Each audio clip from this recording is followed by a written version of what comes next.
Good morning, children. Welcome back to English grammar classes. Now we have entered into the second week of this grammar classes.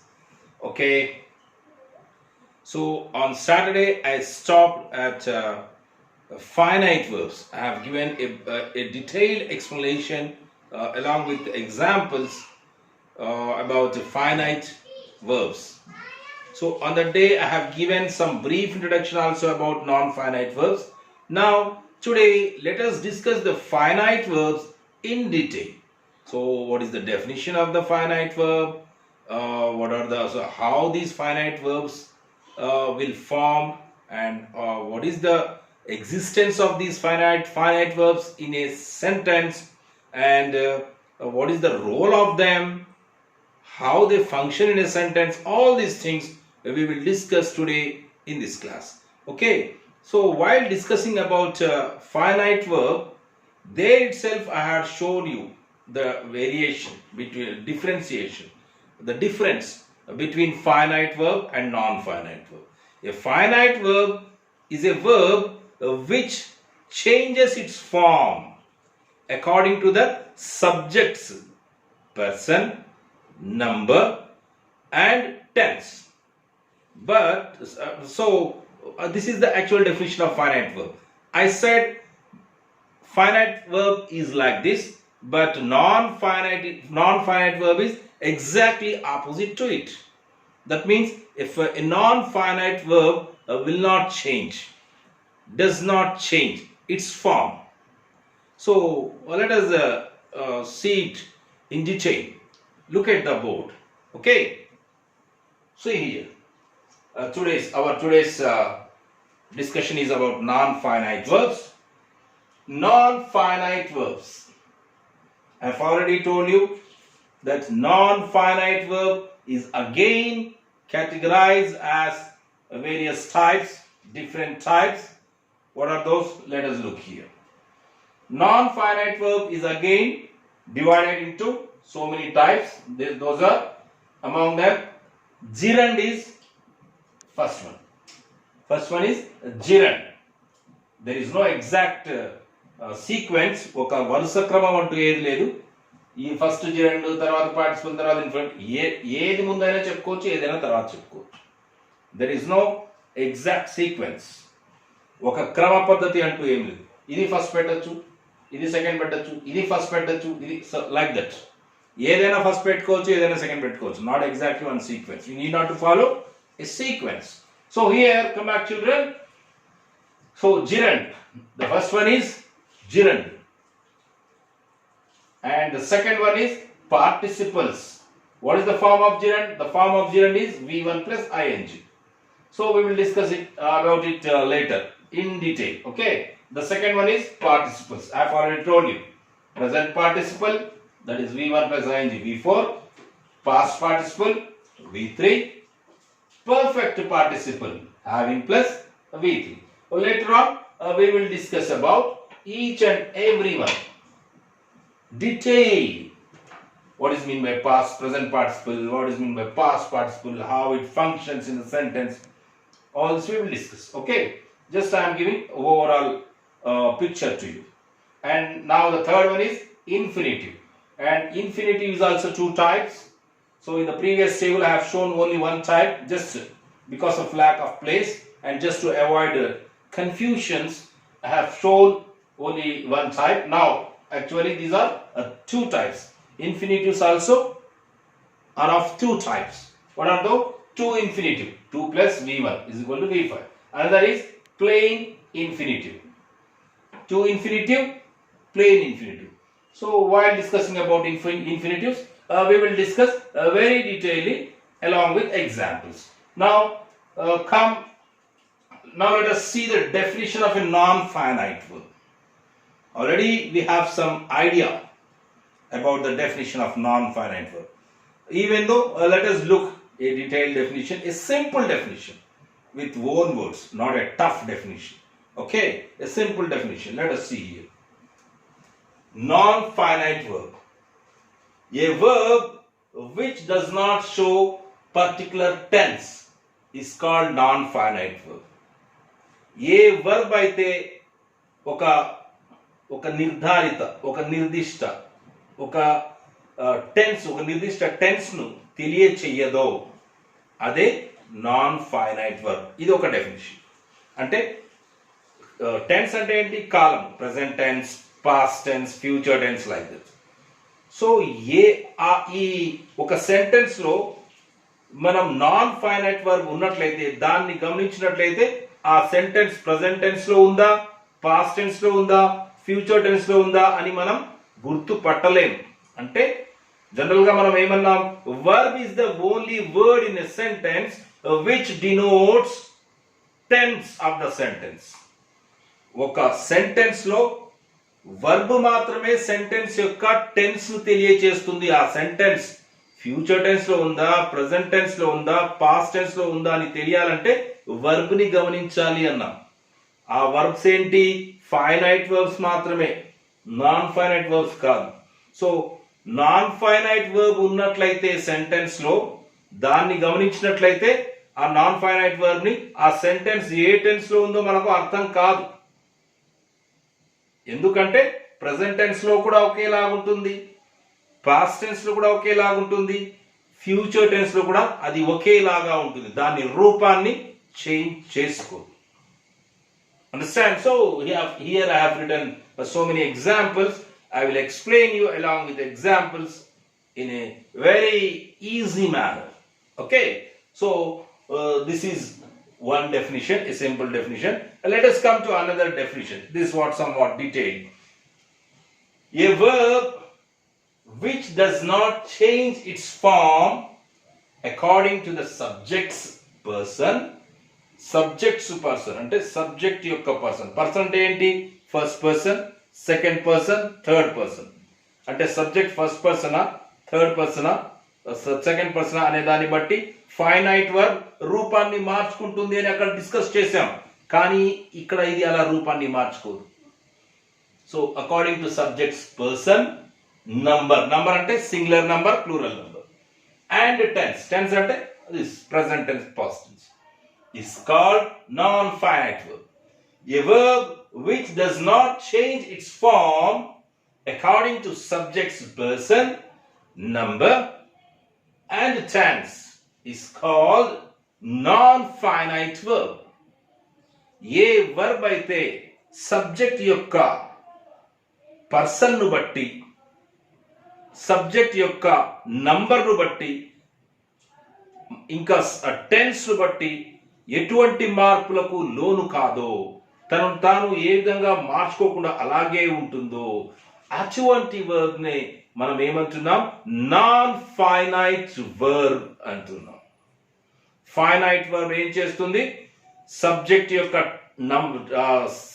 యొక్క person ను బట్టి, number ను బట్టి, tense ను బట్టి తన రూపాన్ని మార్చుకుంటూ ఉంటుంది. అందుకే అది finite verb. Whereas in contrast అంటే దానికి పూర్తి వ్యతిరేకంగా ఈ నాన్ ఫైనైట్ వర్బ్ తన రూపాన్ని ఏ విధంగా మార్చుకోదు. పో, నేను ఇలాగే ఉంటాను, నీ ఇష్టం, నువ్వు ఏ కాలంలో కన్నా వెళ్ళు, నీ సబ్జెక్ట్ ను ఏమైనా మార్చుకో, నాకు సంబంధం లేదు, నేను ఇలాగే ఉంటా అని ఆ నాన్ ఫైనైట్ వర్బ్స్ అనేటివి అలాగే మార్పుకు లోను కాకుండా, మార్పు చెందకుండా అలాగే ఉంటాయి. How? Let us see. Let us check the examples here. I have written some examples over here. By looking at them, you will understand very, very well. In a better manner, in a best manner. Okay? Let us see. The first example is Ravi. You see, before going to that, I will show you. So basically, non-finite verbs అంటే ఏమేం చెప్పాం? V3, V4, V5. V3, V4, V5 are non-finite verbs. Understand? ఇది చాలా సార్లు చెప్పాను ఇప్పటికే, ఇప్పుడు మళ్ళీ చెప్తున్నాను. V3, V4, V5 ఇవి non-finite verbs. V1, V2 finite verbs. Okay? So now come to the examples.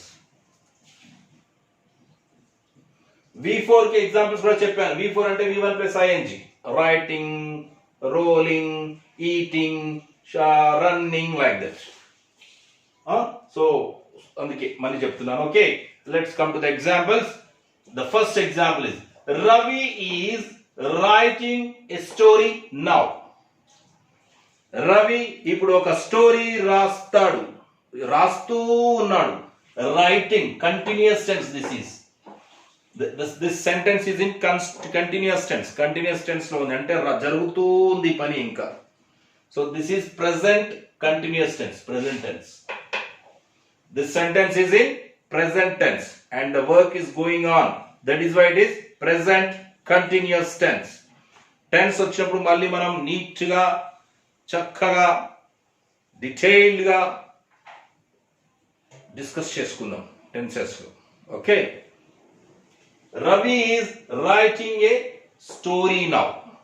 Ravi ప్రస్తుతం, నౌ అంటే ఇప్పుడు, స్టోరీ రాస్తూ ఉన్నాడు, present tense. Ravi was writing a story yesterday.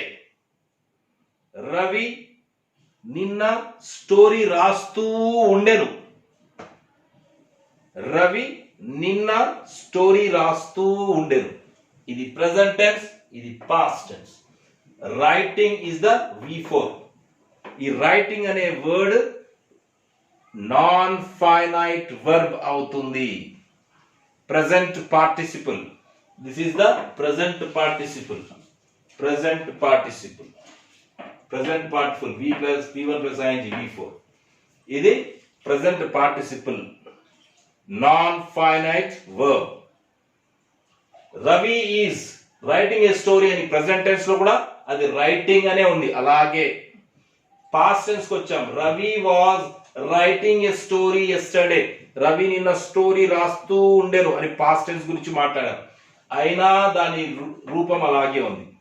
The form has not at all change. దాని రూపం ఏ విధంగా కూడా చేంజ్ అవ్వలేదు. ప్రెసెంట్ టెన్స్ లో కూడా రైటింగ్ అనే ఉంది, పాస్ట్ టెన్స్ సెంటెన్స్ లో కూడా రైటింగ్ అనే ఉంది. ఫ్యూచర్ టెన్స్ సెంటెన్స్ చూద్దాం. Ravi will be writing a story tomorrow. Ravi రేపు స్టోరీ రాస్తూ ఉంటాడు. That is future continuous tense. Ravi రేపు స్టోరీ రాస్తూ ఉంటాడు. ఇక్కడ మారిన దాని రూపం. టెన్సెస్ మారుతూ ఉన్నాయి one by one. Present tense లో రైటింగ్ అలాగే ఉంది, పాస్ట్ టెన్స్ లో రైటింగ్ అలాగే ఉంది, ఫ్యూచర్ టెన్స్ వచ్చేసరికి కూడా రైటింగ్ అనే వర్డ్ అలాగే ఉంది. ఎటువంటి మార్పు దానికి కలగటం లేదు. అండర్స్టాండ్? సో ఈ డెఫినిషన్ ని ఇది సాటిస్ఫై చేస్తోందా? ఈ డెఫినిషన్ ప్రకారం ఉందా ఇది? A verb which does not change its form according to tense. According to tense is called non-finite verb. Tense ను బట్టి తన రూపాన్ని మార్చుకోకుండా అలాగే ఉండే verb ని మనం ఏమన్నాం? Non-finite verb. V4 is a present participle. Present participle V4 is a non-finite verb, and look at the examples. It is not at all changing its form in the sentence. We have checked all the three tenses. Present tense, this is present tense, present continuous tense, that is different but overallly. This is present tense sentence, this is past tense sentence, and this is future tense sentence. In all the three sentences, it is being same. It is this word. Writing is being same, not at all going under any change. ఎటువంటి మార్పుకు లోను కావడం లేదు. మూడు కాలాల్లోనూ మూడు tenses లోను ఒకేలాగా ఉంటుంది. Yes or no? Yes. Look here. చూడండి, change ఉందా? చేంజ్ లేదు. In contrast to it, దానితో పోల్చుకుంటే దానికి వ్యతిరేకంగా ఇక్కడ ఏం జరుగుతోంది? Is, was, will B.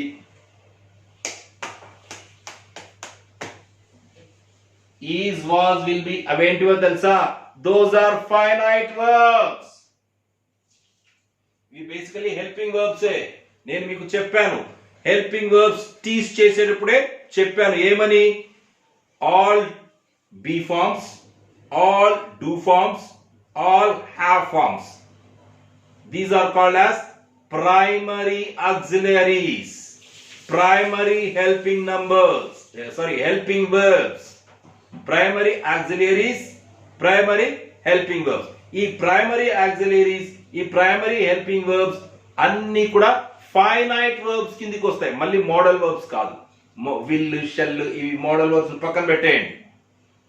there are 11 primary auxiliaries, there are 11 primary helping verbs. I have already taught you, గుర్తు తెచ్చుకోండి ఒకసారి. సో అవన్నీ ఇంకో విషయం చెప్పాను, అవి సందర్భాన్ని బట్టి హెల్పింగ్ వర్బ్స్ గా ఉంటాయి, ప్లస్ మెయిన్ వర్బ్ లేనప్పుడు అవే మెయిన్ వర్బ్ గా పనిచేస్తాయని కూడా ఎగ్జాంపుల్స్ తో సహా నిరూపించాను. ఈ సెంటెన్స్ చూడండి, ఇక్కడ ఇవన్నీ హెల్పింగ్ వర్బ్సే. ఇక్కడ బేసికల్లీ దిస్ హెల్పింగ్ వర్బ్సే అయినప్పటికీ వాటి రూపాన్ని మార్చుకుంటూ ఉన్నాయి. ప్రెసెంట్ టెన్స్ లో ఈజ్ ఉంది, పాస్ట్ టెన్స్ వచ్చేసరికి అది రూపం మారి వాజ్ అయింది, ఫ్యూచర్ టెన్స్ వచ్చేసరికి విల్ తోడు తెచ్చుకొని విల్ బి అయింది. సో ఇవన్నీ బి ఫార్మ్స్, ఇవన్నీ రైటింగ్ అనే మెయిన్ వర్బ్ కు హెల్ప్ చేస్తూ ఉన్నాయి, అందుకే ఇవి helping verbs. Ravi is writing a story, Ravi writing a story అనకూడదు, Ravi is writing a story, Ravi was writing a story, Ravi will be, ఇలాగే అనాలి. రవి రైటింగ్ ఏ స్టోరీ అంటే అది తప్పు, శుద్ధ తప్పు. సో ఈ హెల్పింగ్ వర్బ్స్ తోడు ఉండాలి. సో ఇది మెయిన్ వర్బ్. ఈ సెంటెన్స్ లో రైటింగ్ అనేది మెయిన్ వర్బ్. ఎటువంటి main verb? Non finite main verb. Main verbs 2 types అని చెప్పాను కదా, finite verbs, non finite verbs అని. సో ఈ మెయిన్ వర్బ్ ఏ కేటగిరీకి చెందింది? నాన్ ఫైనైట్ కి కేటగిరీకి చెందింది. ఇది హెల్పింగ్ వర్బ్. హెల్పింగ్ వర్బ్ అయినప్పటికీ ఇది ఫైనైట్ వర్బే. ఫైనైట్ వర్బ్ ఎందుకంటే మార్పు చెందుతోంది, అది టెన్స్ ను బట్టి మార్పు చెందుతోంది. ఈ వర్బ్ ప్రెసెంట్ టెన్స్ లో ఈజ్ గా ఉన్నింది, పాస్ట్ టెన్స్ కి వచ్చేసరికి వాజ్ అయ్యింది, ఫ్యూచర్ టెన్స్ కి వచ్చేసరికి విల్ బి అయ్యింది. అంటే మార్పు చెందుతోంది. మార్పు చెందే టెన్స్ ను బట్టి మార్పు చెందే వర్బ్స్ ఫైనైట్ వర్బ్స్. చూడండి, best example for you. Okay sentence లో ఒక్క టికెట్ పై 2 సినిమాలు అన్నట్టు ఒకే సెంటెన్స్ లో 2 ఎగ్జాంపుల్స్ మీకు కనబడుతూ ఉన్నాయి. ఈ సెంటెన్స్ లో ఫైనైట్ వర్బ్ ఉంది, నాన్ ఫైనైట్ వర్బ్ ఉంది. Finite verb is, was, will B. Non finite verb writing, writing, writing. ఈ నాన్ ఫైనైట్ వర్బ్ ఏ టెన్స్ లోనూ మార్పు చెందకుండా అలాగే ఉంది.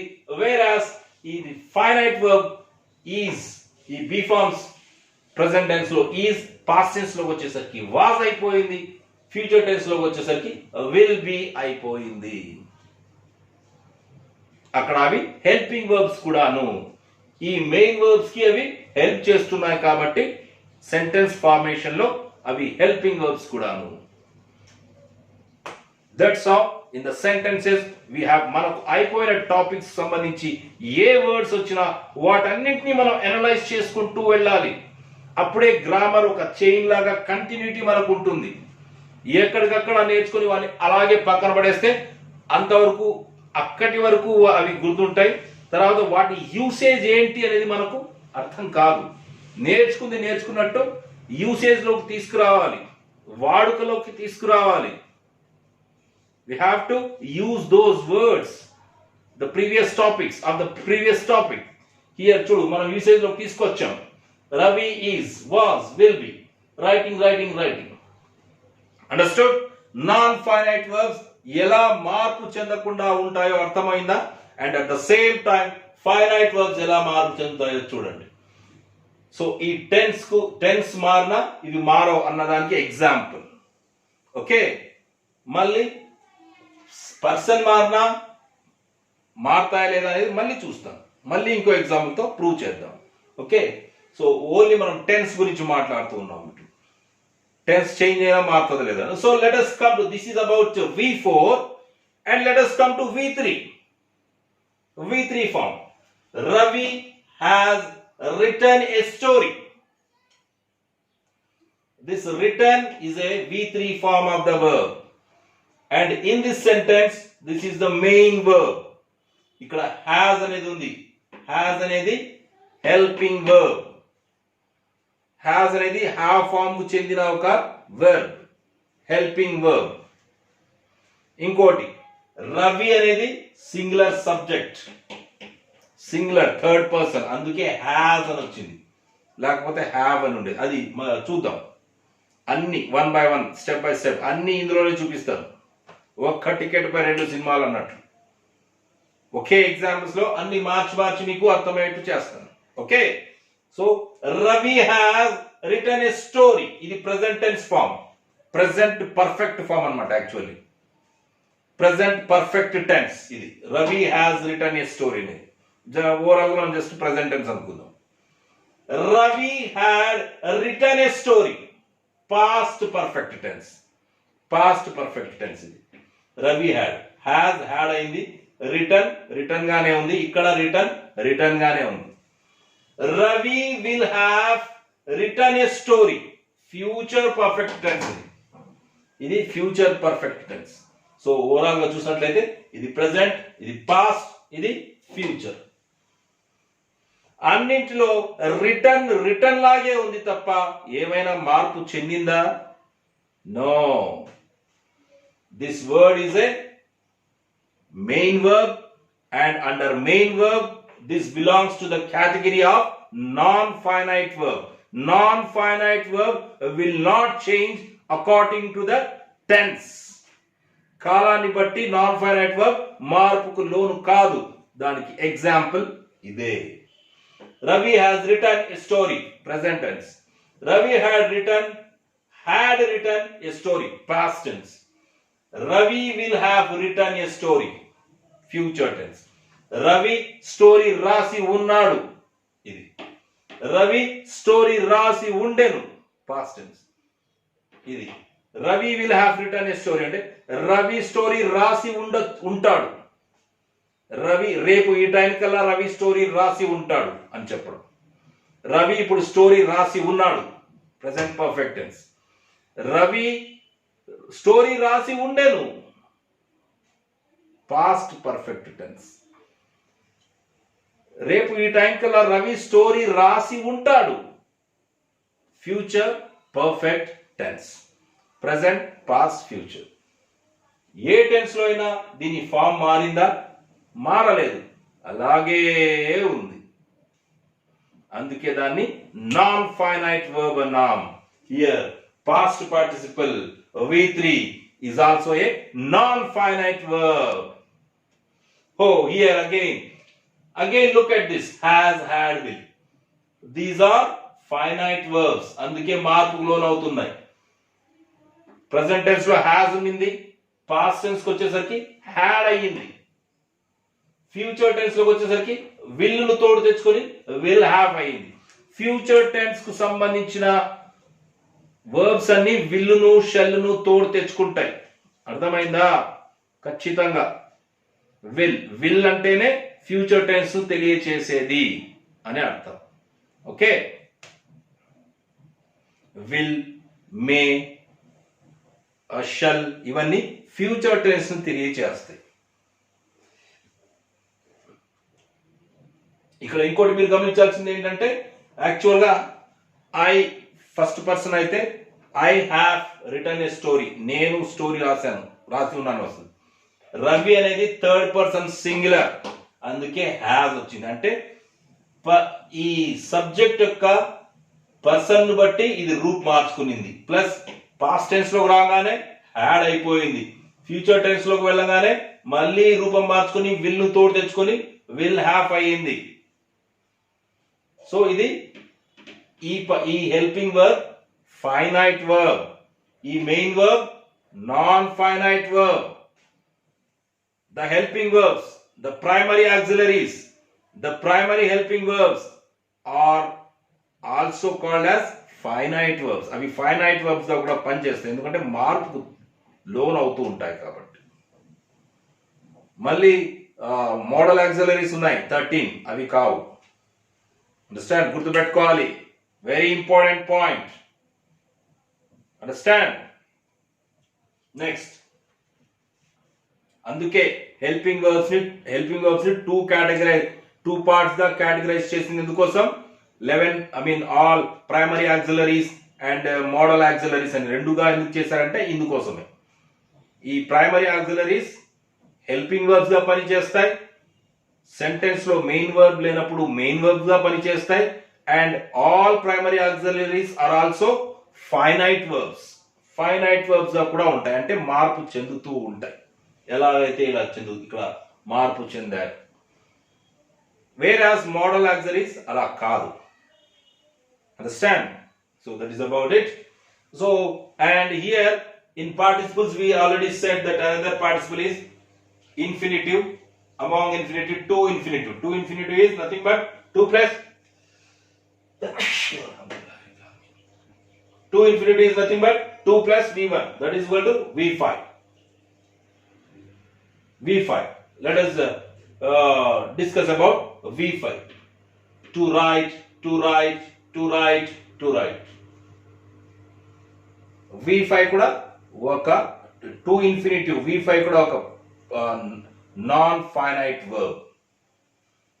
అండర్స్టాండ్? సో దాని మార్పు, అది కూడా మార్పు చెందుతుందా లేదా టెన్స్ ను బట్టి అనేది చూద్దాం. ఇక్కడ Ravi sits to write a story. Now Ravi ఇప్పుడు స్టోరీ రాయటానికి కూర్చుంటాడు. Ravi sits to write a story. Now present tense. Ravi ఇప్పుడు స్టోరీ రాయడానికి కూర్చుంటాడు. Ravi sat to write a story yesterday. Ravi నిన్న స్టోరీ రాయడానికి కూర్చున్నాడు. కూర్చొని ఉండేను అర్థం. రవి నిన్న స్టోరీ రాయడానికి కూర్చోండాను అని అర్థం. Ravi will sit to write a story tomorrow. రేపు స్టోరీ రాయడానికి కూర్చుంటాడు రవి రేపు స్టోరీ రాయటానికి కూర్చుంటాడు. అది Ravi has sat to write a story. Ravi story రాయడానికి కూర్చొని ఉన్నాడు. Present perfect tense. Ravi has sat to write a story.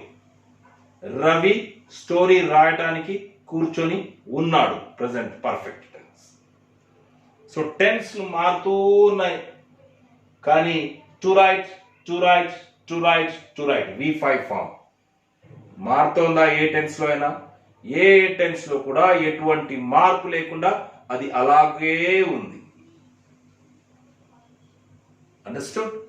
How A non finite verb will remain same in all the tenses without undergoing any change.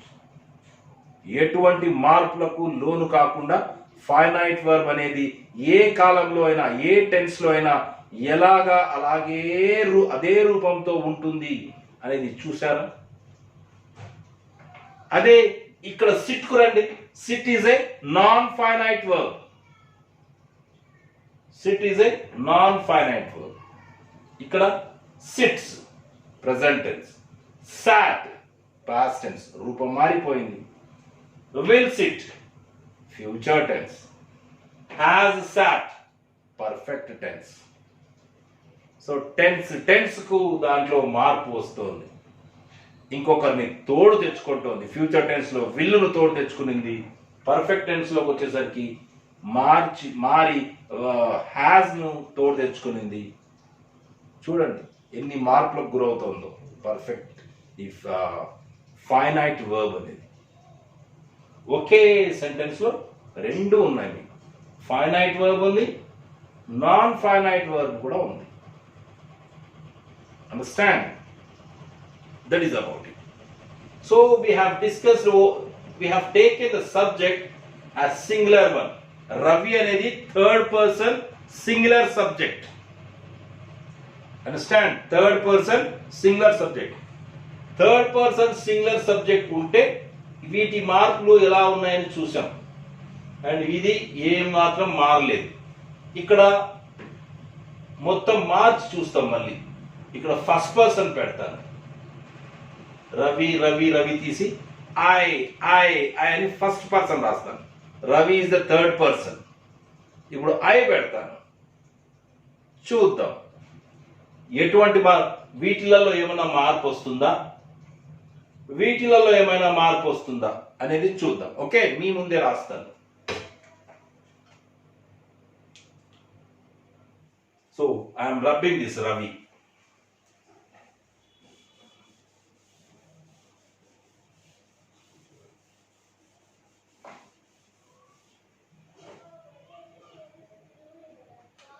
I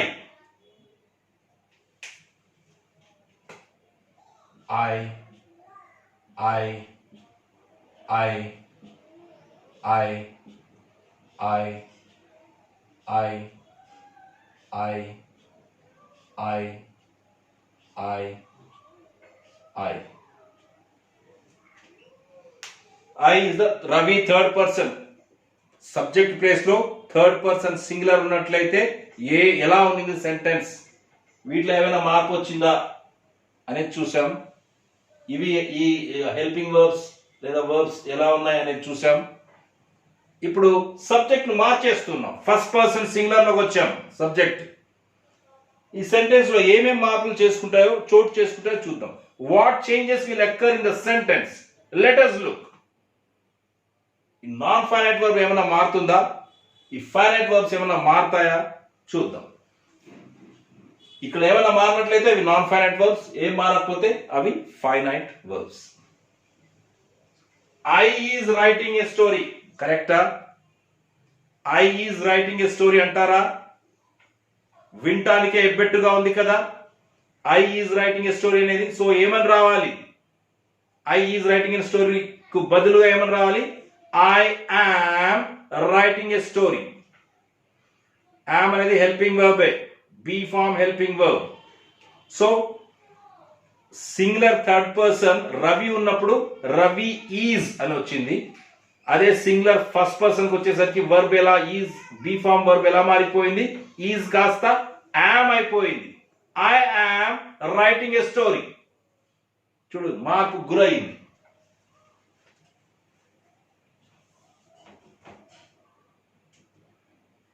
I am writing a story. అది మారిపోయింది. అంటే అది finite verb. Person ను బట్టి మారిపోయింది. Third person ఉన్నప్పుడు is ఉండింది, first person వచ్చేసరికి యామ్ గా మారిపోయింది. తన రూపాన్ని మార్చుకునింది. కానీ V4 వైపు చూడండి. Non finite verb, non finite verb అని పిలువబడే V4 వైపు చూడండి. మారిందా? ఇక్కడ సబ్జెక్ట్ మారతానే ఇక్కడ మారిందా? మారలేదు, అలాగే ఉంది. I am writing a story అలాగే ఉంది, మార్పు చెందలేదు. Let us come to this one. I was writing a story. ఈ యామ్ కాస్త పాస్ట్ టెన్స్ లోకి వచ్చేసరికి వాజ్ అయింది. Correct. I was writing a story. నేను స్టోరీ రాస్తూ ఉంటుంది, స్టోరీ రాస్తూ ఉన్నాను. I will be writing a story. Okay, అది కూడా కరెక్ట్. సో పర్సన్ మారంగానే ఇక్కడ రూపం మారింది, పాస్ట్ టెన్స్ లోకి వచ్చేసరికి మారింది, థర్డ్ పర్సన్ ఫ్యూచర్ టెన్స్ లోకి వచ్చేసరికి కూడా will be or shall be రెండు కరెక్టే. Okay, వేరాస్ writing no change at all, same. Let us come to the next one. I has written a story. Tappu. I has కాదని, I have. Only third person singular వచ్చినప్పుడు మట్టుకే has అనే word వస్తుంది. Has దాని రూపం has గా మారుతుంది. First person singular ఉన్నప్పుడు కానీ ప్లూరల్ ఉన్నప్పుడు కానీ హ్యాఫ్ గా ఉంటుంది. అంటే మళ్ళీ రూపం మారుతోంది, ఇది తన రూపాన్ని మార్చుకుంటోంది. హ్యాస్ కాస్త హ్యాఫ్ అయిపోతుంది. అంటే మార్పు చెందుతోందా? సబ్జెక్ట్ యొక్క నంబర్ ను బట్టి, సబ్జెక్ట్ యొక్క పర్సన్ ను బట్టి, సబ్జెక్ట్ ఫస్ట్ పర్సన్ లో వచ్చేసరికి హ్యావ్ అయిపోయింది, మార్పు చెందింది. సో ఇది ఫైనైట్ వర్బ్. ఇందులో ఏమైనా మార్పు ఉందా? ఎటువంటి మార్పు లేదు, అలాగే ఉంది. సో అది non finite verb. Now second one.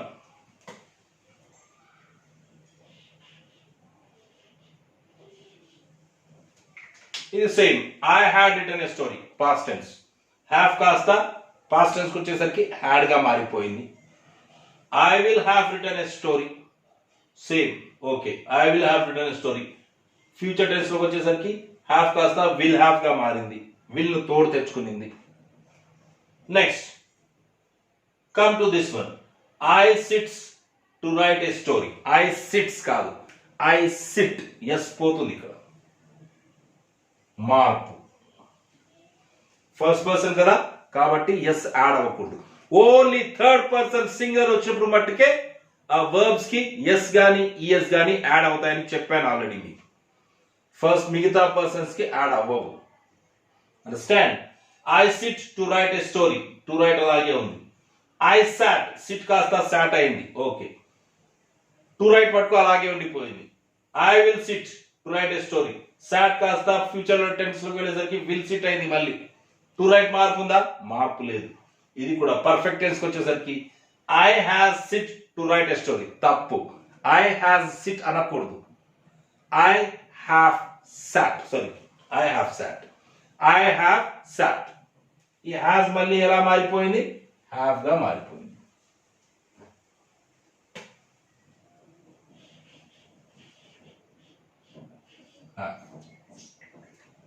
చూడండి. సో సబ్జెక్ట్ ప్లేస్ లో పర్సన్ మారిపోయేసరికి ముందు థర్డ్ పర్సన్ ఉన్నాడు రవి, థర్డ్ పర్సన్ సింగులర్.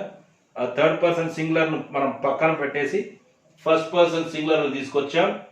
మార్పులు చూడండి ఎలా ఉన్నాయో. ఇక్కడ చాలా మార్పులు వచ్చాయి. ఐఎమ్, హ్యావ్ మారినాయి ఈ మూడు చోట్ల.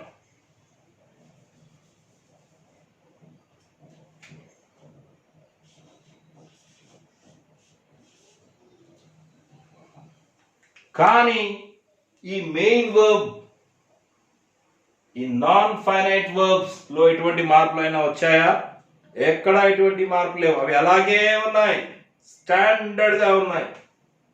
So that is the speciality of non finite verb. Subject మారినా, సబ్జెక్ట్ పర్సన్ మారినా అది మారదు, టెన్స్ మారినా మారదు. అండర్స్టాండ్? సో టెన్స్ చూపించాను, present tense, past tense, future tense, అయినా మారలేదు. సబ్జెక్ట్ మార్చాను, ఫస్ట్ పర్సన్ థర్డ్ పర్సన్ తీసి సెకండ్ పర్సన్ ఫస్ట్ పర్సన్ పెట్టాను, అయినా మారలేదు. చూడండి, ప్రతి చోట ఇక్కడ ఎటువంటి మార్పులు రావడం లేదు, ఓన్లీ ఈ ప్లేస్ లో మటుకు మార్పులు వస్తున్నాయి. సో ఈ ప్లేస్ లో వచ్చేటివన్నీ ఫైనైట్ వర్బ్స్, ఇవి non finite verbs. Understand my dear children? So subject మళ్ళీ మారుద్దాం. ఫస్ట్ పర్సన్ సింగులర్ తీసుకున్నాం, ఫస్ట్ పర్సన్ ప్లూరల్ తీసుకుందాం, ఐని తీసి వి పెడదాం. Let me take a photograph.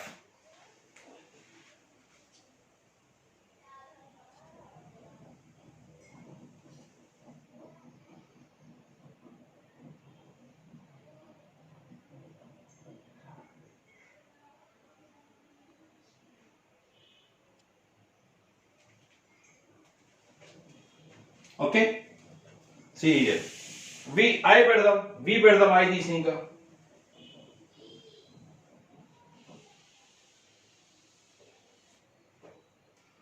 వి.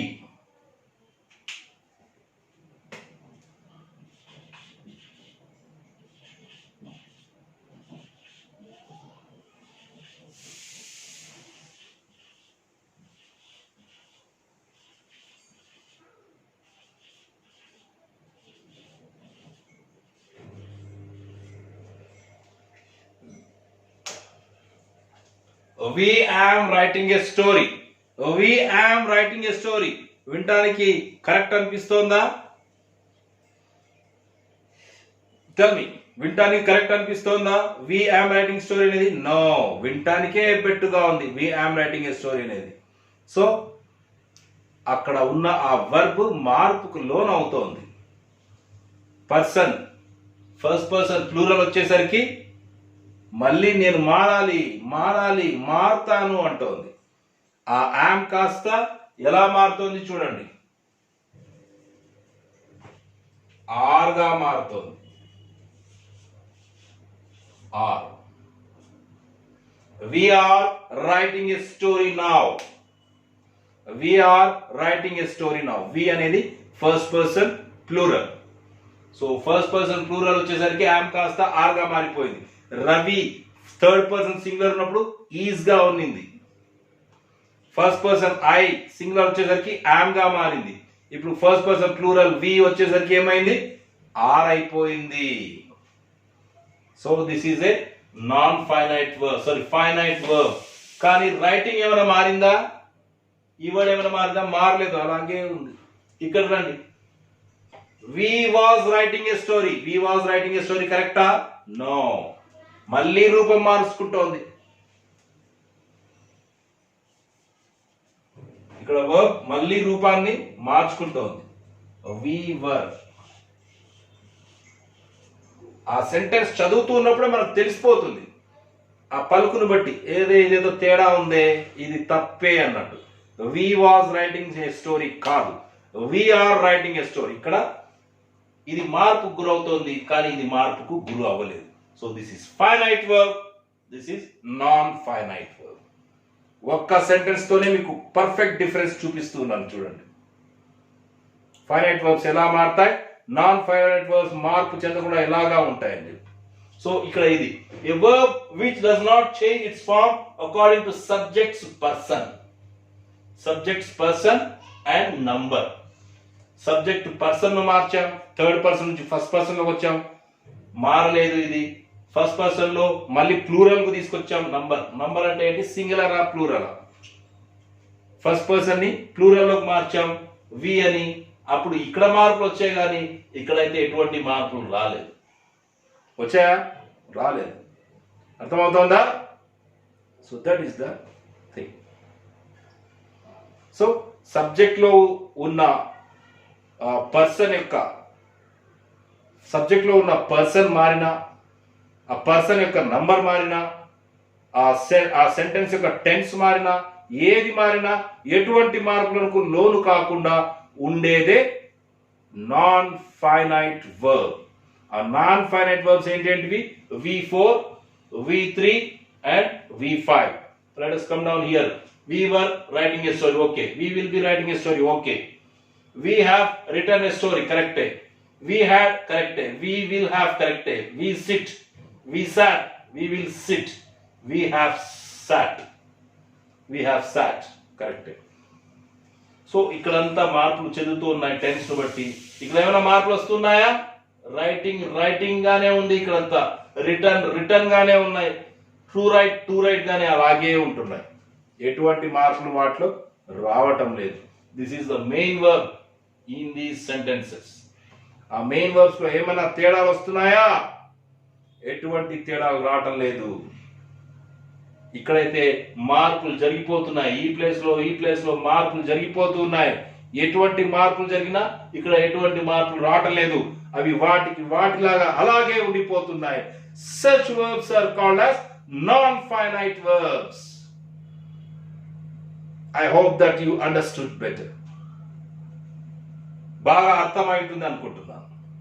ఏదైనా డౌట్ ఉంటే compulsory come back, I will get it clarified. Okay, that is about non-finite verbs as a whole. Overall గా non finite verbs ఎలా ఉంటాయి, ఎలా మార్పు చెందకుండా సెంటెన్స్ లో మనకు కనపడుతూ ఉంటాయి అనే దాని గురించి నేను చెప్పాను. ఇప్పుడు మనం తెలుసుకోవాల్సింది ఏంటంటే జిరండ్. నాన్ ఫైనైట్ వర్బ్స్ లో టైప్స్ ఉన్నాయన్నా కదా, జిరండ్, పార్టిసిపల్స్, ఇన్ఫినిటివ్స్ ఉన్నాయి. సో జిరండ్ అంటే ఏంటి సార్, పార్టిసిపల్స్ అంటే ఏంటి అనేది మనం తెలుసుకుందాం, అవి ఎట్లా పనిచేస్తాయని. సో జిరండ్ యొక్క ఫామ్, ప్రెసెంట్ పార్టిసిపల్ యొక్క ఫామ్ ఒకటేలా ఉన్నాయి. దీన్ని V4 అంటాం, కానీ దీన్ని V4 అనము. ఎందుకు అనకూడదో చెప్తారు. ఫామ్ ఒక్కటే కానీ పని వేరు, రూపం ఒక్కటే పని చేసే తీరు వేరు. జిరండ్ కి ప్రెసెంట్ పార్టిసిపల్ కి రూపం ఒక్కటే, V1 ప్లస్ ING, కానీ అవి సెంటెన్స్ లో వేరు ప్లేస్లో వస్తాయి. సెంటెన్స్ లో అవి పనిచేసే తీరు వేరుగా ఉంటుంది. The working style will be different. The form is same but their working style is different. Their existence in the sentence will be different. Participle, present participle come here like as a main verb, whereas gerunds will not come in this place. It is gerund called present participle. The gerunds ekkada vastadi telusa? Subject place lo leda object place lo vastayi. Gerunds subject place lo gaani object place lo gaani vastayi. అవి noun లాగా పని చేస్తాయి. Generally subject place లో object place లో ఏం వస్తాయని చెప్పాను నేను? నౌన్సే వస్తాయని చెప్పాను. సబ్జెక్ట్ అండ్ ఆబ్జెక్ట్ ప్లేస్ లో ఒక సెంటెన్స్ లో. సో ఈ జిరెంట్స్ కూడా V1 ఫామ్ నే ఐఎన్జి ఫామ్ ని కలిగి ఉంటాయి. అయినప్పటికీ అవి సబ్జెక్ట్ ప్లేస్ లో లేదా ఆబ్జెక్ట్ ప్లేస్ లో ఒక సెంటెన్స్ లో వస్తాయి. సబ్జెక్ట్ ప్లేస్ లో ఆబ్జెక్ట్ ప్లేస్ లో వస్తున్నాయి కాబట్టి అవి నౌన్ రోల్ ని ప్లే చేస్తాయి. ఈ జిరెంట్స్ అనేటివి నౌన్ గా పని చేస్తాయి. నౌన్ గా ఎలా చేస్తాయి అనేది మనం ఎగ్జాంపుల్స్ తో చూసుకుందాం. Okay, this is let me rub this and I will show you later. Okay, లేకపోతే ఇంకా ఇక్కడ పర్సన్స్ మళ్ళీ మార్చి ఇంకా చూపించాలా? అవసరం లేదు. అన్నం ఉడికిందా లేదంటే ఒక మెతుకు 2 మెతుకులు తీసుకు ఇట్లా చూస్తే సరిపోతుంది. అలాగా 1 or 2 ఎగ్జాంపుల్స్ తీసి చూపిస్తే సరిపోయాం. ఇక్కడ మనం ఆల్రెడీ థర్డ్ పర్సన్ సింగులర్ చూసాం, ఫస్ట్ పర్సన్ సింగులర్ చూసాం, ఫస్ట్ పర్సన్ ప్లూరల్ చూసాం. యూకి కూడా ఇలాగే వస్తాయి. Are, were, will be, have same వస్తాయి. ఇక్కడ యూ రాసిన సేమ్ వస్తాయి. దే రాసిన సేమ్ వస్తాయి. They are, they were, they will be, they have same వస్తాయి. They is the third person plural. They రాసిన ఇదే సేమ్ ఉంటుంది, అన్ని మార్పు ఏమి ఉండదు. Understand, my dear children? That is about it. So let us skip to another topic in like gerund, participle, like that. Okay.